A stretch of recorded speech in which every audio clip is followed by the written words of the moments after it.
Name is David Such. I am here in Jacksonville, Texas. I'm a near-death experience researcher. In the last 14 years, I've heard around 1,000 near-death experiences, and I am a near-death experience author as well. This is my book called God Took My Clothes, and I'm happy to be here tonight to talk about the near-death experience. So, what I learned in these 14 years has been very interesting. Near-death experiences changed almost every aspect of my life. It changed the way I relate with my family and my friends. It changed the way I view politics, the way I interact with nature, and just about every aspect of my life. And I think it's really important to get a message out there that these people who have these experiences, who visit heaven, and some have hellish experiences as well, they come back and they bring these amazing messages of love. And so tonight I just want to share with you what I've learned in my 14 years of talking to these people and the way it's transformed my life and the way it affects their lives. So, what is a near-death experience? Well, that term was coined by Dr. Raymond Moody. He was the first one to publish a book really about near-death experiences in 1975. His book is Life After Life, and I read it when I was 14 years old, way back then. And I didn't know what to think of it, but it was many years later that I was a Christian and I was part of a church, and I came down with chronic tendonitis throughout my entire body. And it got worse and worse and worse, and it became very difficult to work, and I became very depressed from the chronic pain, and it was very debilitating, and I miraculously healed from it many years later. I'm doing well now. But back then, I didn't see any end to it. And I had been prayed for by dozens of churches, hundreds of people. And one night, I was lying in my bed in a lot of pain, and I came to a very painful conclusion. I thought to myself, one of two things is going on here. Either God doesn't exist, or more likely, God exists, but, he's not going to help me or answer my prayers because, I've been a bad Christian. I haven't been an obedient son. He's embarrassed of me. I'm the son that, doesn't want anything to do with me. And that was a very painful conclusion to come to. And during that time, I clicked on a YouTube video. I wasn't searching for near-death experiences. It just came up in my feed. And this is 2007, so YouTube was fairly new back then. There was hardly any near-death experience videos on YouTube, and there's thousands now. But I clicked on a video of a man who was an atheist, died. He was sort of in a hellish experience. He called out to heaven for help, and he was rescued. And that started me on a long journey investigating near-death experiences, and I finally decided to write a book about it. And so, the things I learned, I'll give a brief overview of what happens in a typical near-death experience. Now, it's important to note here that everybody's near-death experience is different because heaven gives the individual an experience in which they'll feel comfortable. In other words, if, a person is very close to their grandmother who died a long time ago, they're going to probably be met by their grandmother in heaven. Or if a person is a big fan of nature, they may be brought into one of heaven's beautiful parks or gardens. So every experience is different, but there are a lot of commonalities. So I'm going to go over what's typical. So a person will be in an accident, or maybe a surgery gone wrong in a hospital, or a poisoning or a stabbing or a shooting. I've heard all sorts of things. One man was struck by lightning, and they find themselves outside of their bodies. And some people don't recognize their own bodies because we're used to seeing ourselves in 2D, on a computer screen or a picture. And when they see themselves in 3 dimensions, they don't always recognize themselves. And sometimes they do. And they're very confused because when you come out of your body, if somebody has been in an accident or is suffering in the hospital, they are instantly pain-free and feeling more alive and more alert and more real than they ever felt in their life. When you're dreaming, you think your dream world is real until you wake up, and then you go, oh, this is the real world. This is much more real. I feel much more alive in this world. And if you can imagine taking one step to a higher level of consciousness, that's what it's like to come out of your body. Now, there's some things that are different. You feel weightless, so you don't have the feeling of gravity. Your clarity of thought is very strong. Your intensity of emotions is a lot stronger. You don't have a blind spot. So, right around here, there's a blind spot behind us. When you're out of your body, you can see all around 360 degrees. Now, these people, some of them become aware and that they can hear the thoughts and feel the emotions of the people around them. So if it's at the scene of an accident or in the hospital, they can hear like a doctor's thoughts and sense their feelings. They realize they can pass through solid objects with ease and float through the air. Some of them realize they're dead. Others don't exactly know what's going on because it's such a different experience. Now, that's the typical NDE. And so some people have far more extensive near-death experiences, and they will often notice a light either off to the side or maybe behind them, and they'll get attracted to this light like a magnet. And they describe moving to this light very fast. Often they describe it as faster than the speed of light. And then they come into this light, to this being of light. And they describe this light as being 10,000 times brighter than the sun. They say it has a personality and a consciousness. We would call this light God. And they describe a love that can't be described in human terms. So they use the word love because it's the closest word we have in the English language, but they cannot describe it because there's nothing in this life that compares to it.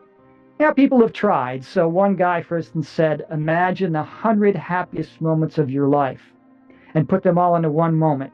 You still don't come close to what it feels like to be there. Another person said, imagine the strongest love you've ever felt in your life and multiply it by 500 or 1,000, and that's what it feels like. Another man said, imagine if on Earth you had a magic lamp with a genie and you had unlimited wishes. He said you still wouldn't be nearly as happy as you feel there in heaven. Now, in front of this light, sometimes there's discussion about staying or going back. Some people are told it's not your time and they're sent back to their body. Others are given a choice. And this being of light will sometimes show them, let me show you the benefits and the purpose of your life if you return. And at that point, of course, if I heard their testimony, they chose to return. Now, some are given what's called a life review.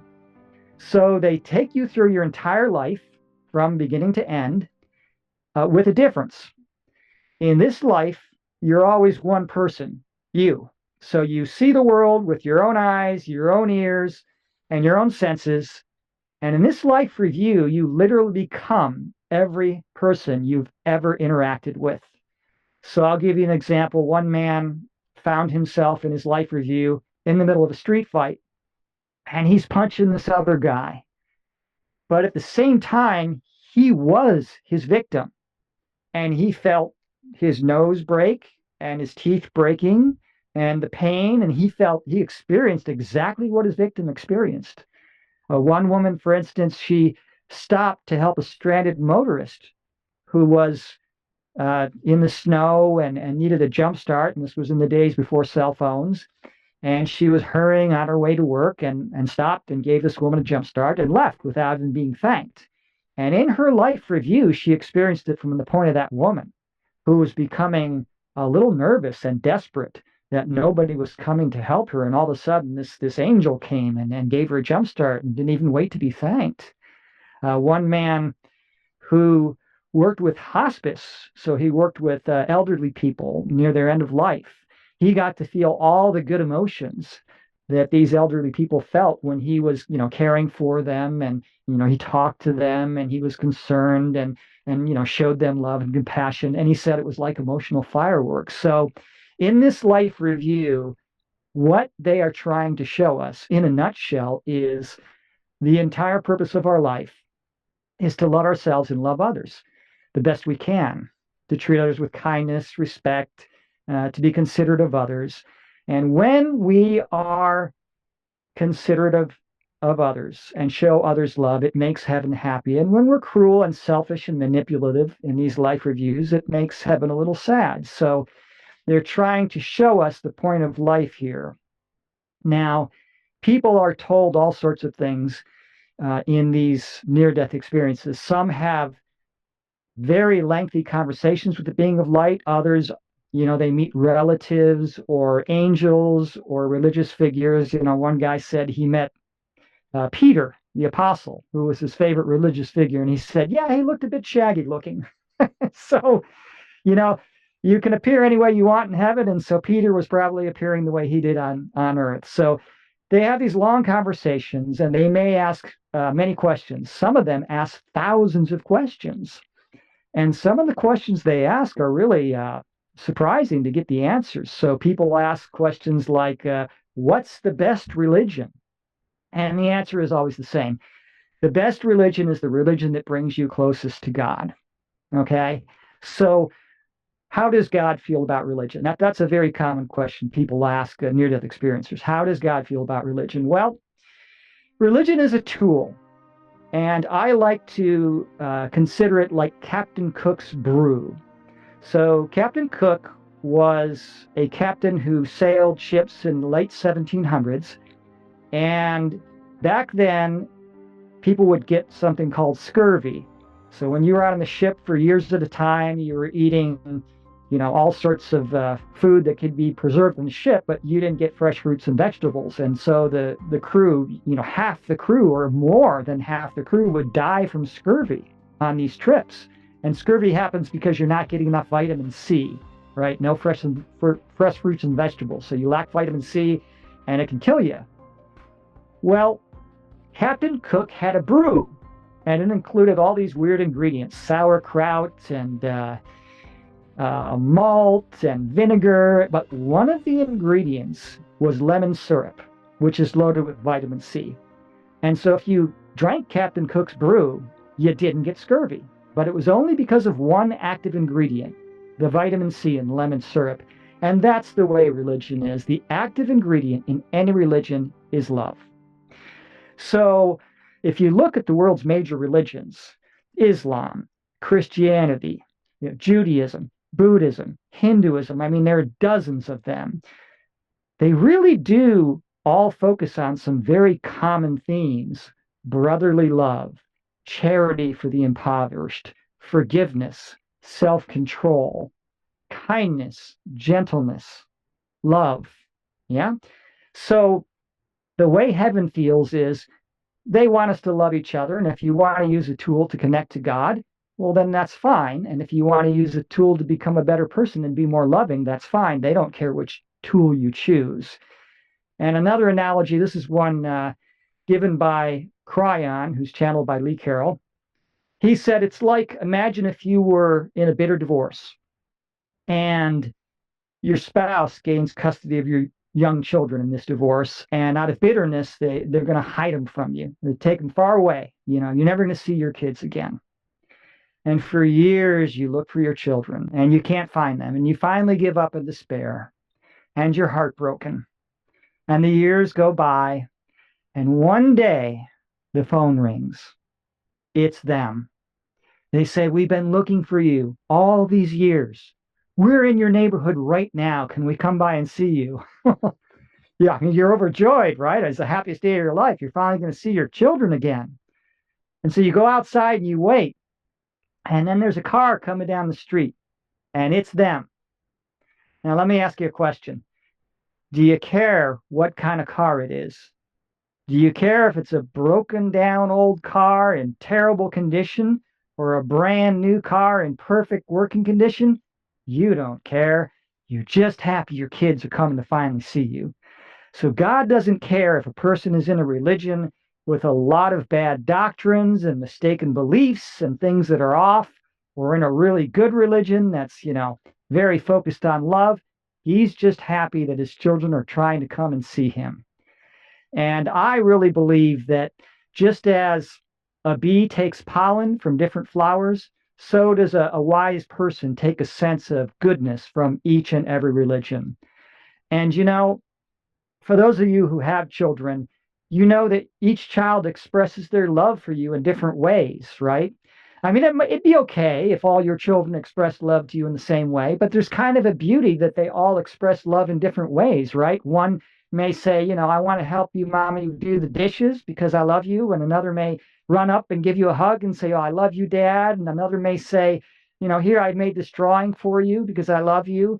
And there's a beauty in having love expressed in different ways. And I think God enjoys the various ways and all the different world religions and the different ways we honor God. So that's the way I view religion, as people honoring God in their own way and connecting with God in their own way. So I try and take the good from every religion. And, things are changing with religion too. And you won't see about it much on the news, but there are things like in the Middle East, for example. There was an incident, I think, back in 2011 where some radical Muslims were threatening to bomb Christian churches on on Christmas Eve. And the Muslims got together and said, no, we're a religion of peace. And even though we don't agree with these Christians, we're supposed to respect other people's religions. And they formed human shields around those churches so that the radical Muslims couldn't harm them. There was another incident of a radical group stopping a group of women on a bus, about 100 women on a bus, and 7 of them were Christians. And they were going to stop the bus and kill the Christians. And the other Muslim women, handed them, head coverings, and they said, well, we're not going to tell you who's the Christians here. You're going to have to kill all of us. And so they saved those women, so religion is changing. And some near-death experiences have been shown the future. And there are people who think that, when we become an ascended species, which we will, that we're all going to be holding hands and singing Kumbaya and there's going to be one world religion. No, religion's going to change. Religion's going to mature and people are going to respect each other's beliefs. Now, I grew up Catholic, right? And I've watched that religion change. I've watched how God has worked in the hearts of men to make the religion better. When I was a child, it was kind of rough preaching. Now, just recently, my wife is Catholic, so we go to Catholic church together. We were in church, and they went over the story of the prodigal son. And for those of you who don't know that, a man who was kind of wealthy, one of his children said, give me my half of the inheritance now. And then he went out and blew the inheritance and was starving to death and came back to his dad's house thinking, well, I'll ask to be one of his servants, and at least I won't starve to death. But his father welcomes him home with open arms, right? So this priest in this Catholic church, his conclusion was, you see, God loves you no matter what you do, even if you're bad. He's not going to punish you for being bad. If a priest had said that in a Catholic church when I was a child, he'd never preach in that church again. And 500 years ago, the Catholic Church was selling indulgences. Pay us money, and we'll pray for your dead relatives so they get into heaven. Well, they don't do that anymore. They matured out of that. So religions are going to mature as the consciousness and the spirit of human beings matures. And so that's kind of one of the beauties of heaven and the messages we hear. Now, there's some other things they talk about. And I think one of the most exciting things they talk about, a few near-death experiences are shown the future of mankind, of humanity, right? Now, if you survey the world today, it seems like everything's falling apart, right? And there's lots of scriptures and religious text and writings that predict the end of mankind. Revelation, Nostradamus, Mother Shipton, where they predict this doom and gloom. Well, those were accurate predictions, but human beings have free will. So whenever you look and try and predict the future, you can only predict a potential future where it looks like it's going. So if I'm driving my car north at 60 miles an hour, you can say, okay, an hour from now, he's going to be 60 miles north, and you can predict where I am. But I have free will.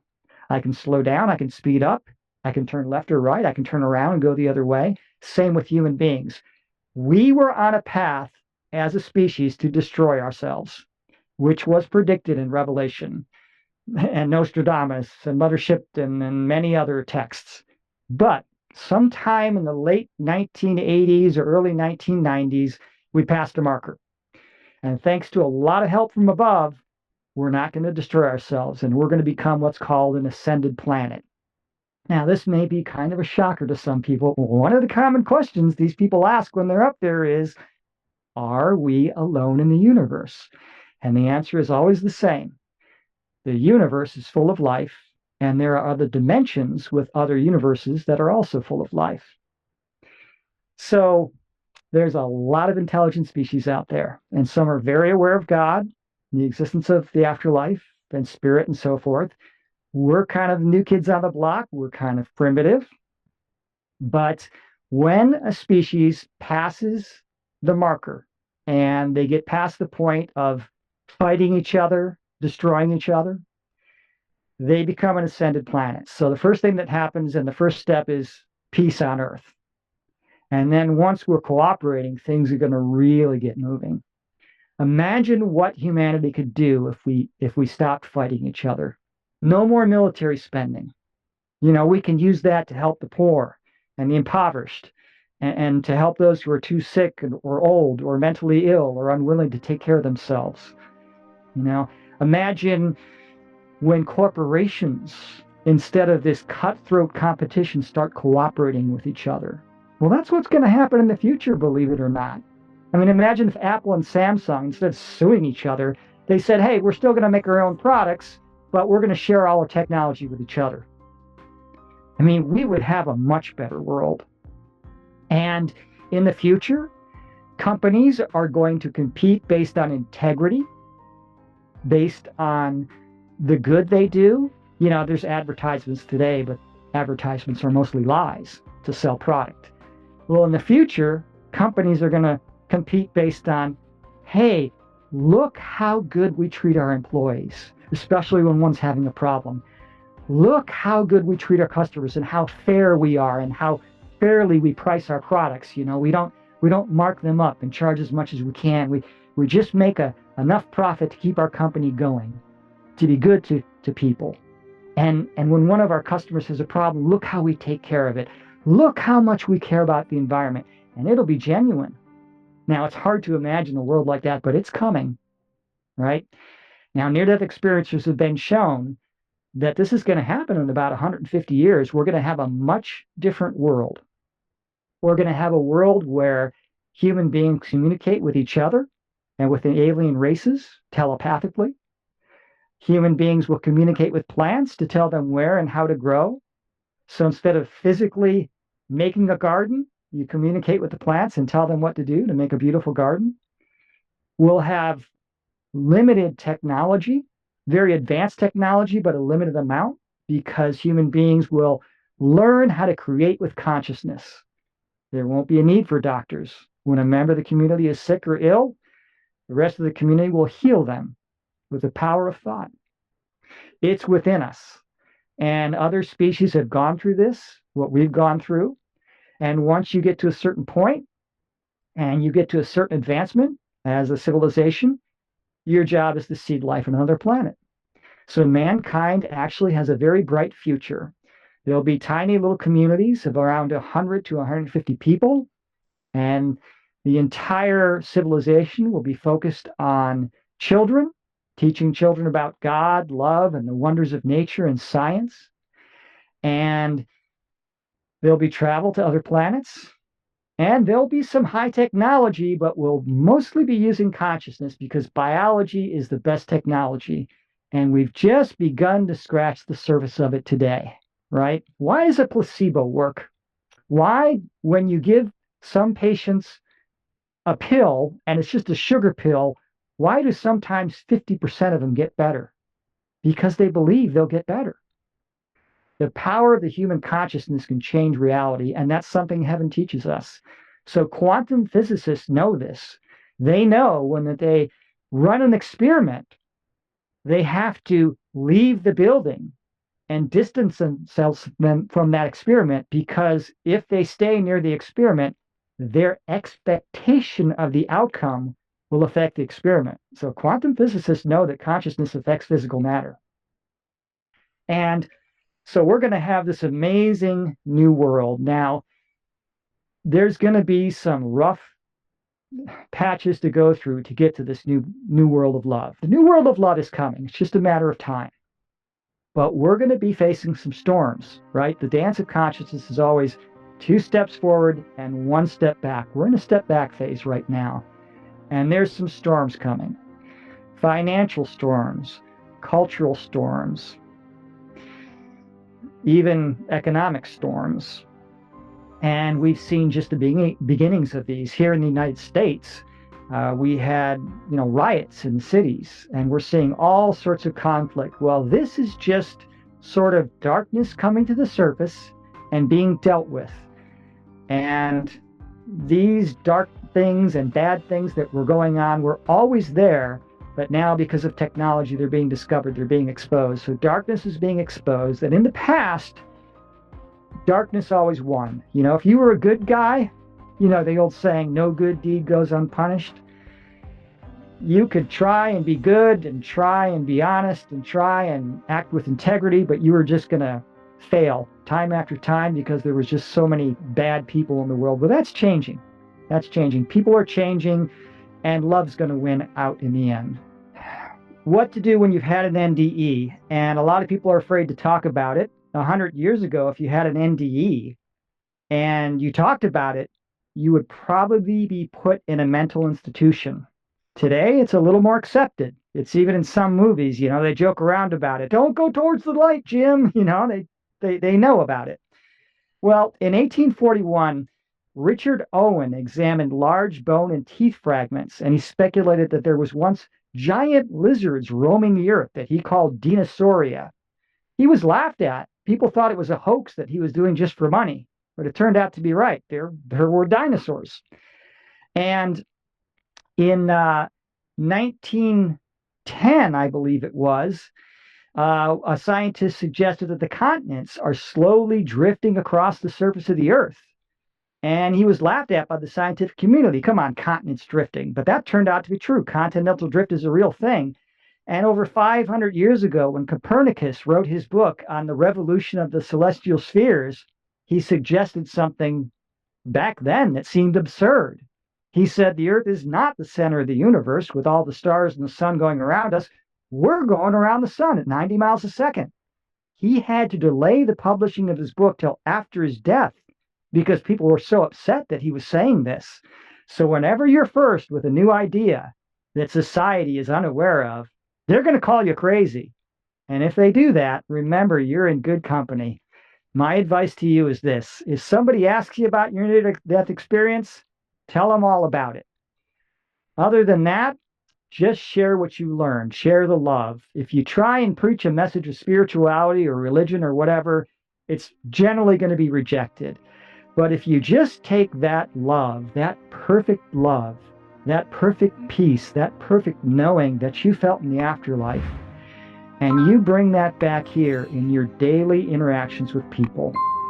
Now, what that means to me is being kind and compassionate and loving and patient with my fellow man, especially in situations where my ego judges that person doesn't deserve it, they're being a jerk to me, or they're being mean to me. That being nice in those circumstances, there is nothing more meaningful to those in heaven than when we are purposefully loving and compassionate to our fellow human beings. And that's the best advice I can give. Stay calm. There's storms coming. You can't stop the storm. You can't calm the storm. But what you can do is you can calm yourself. The storm will pass.